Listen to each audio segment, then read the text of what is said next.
টেনটেনা চলে এসেছি আবার একটি নতুন প্র্যাঙ্ক কল নিয়ে এবং আজ আমি প্র্যাঙ্ক কল করতে চলেছি পায়েলদিকে। চলো আজ পায়েলদির নাম্বারটা বের করে নিই, কিন্তু পায়েলদির নাম্বারটা তোমাদের দেখাচ্ছি না। চলো কল করা যাক। অনেকদিন পরে কাউকে প্র্যাঙ্ক কল করছি।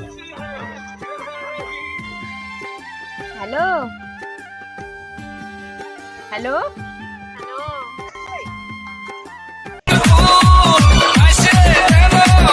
পায়েলদি বলছেন? হ্যাঁ বলছি। বলছি আমরা একটু প্রমোশনের ব্যাপারে কথা বলতাম। হ্যাঁ বলুন। লুঙ্গির প্রমোশন করি, আপনাকে লুঙ্গি পরে নাচতে হবে।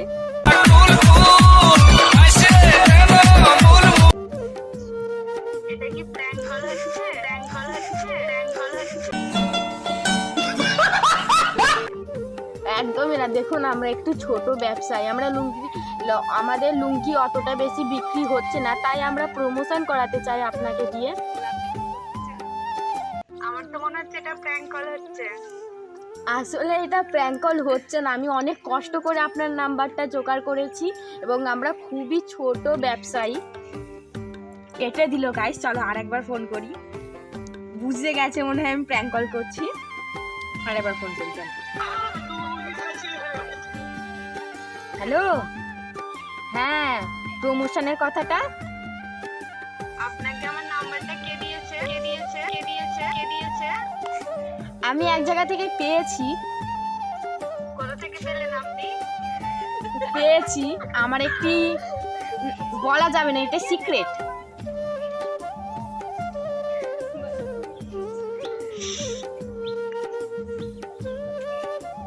বলছিলাম আমি তো মেয়ে, আমি তো লুঙ্গি পরি না, তাই আপনি তো কোনো ছেলেকে কল করে বলতে পারেন।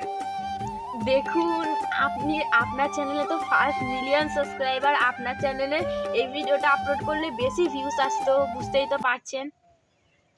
এটা কি নাটক হচ্ছে? तू समझा? हाँ नहीं तू समझा नहीं। আমি এখন ব্যস্ত আছি, আমি একটু বেড়াতে এসেছি।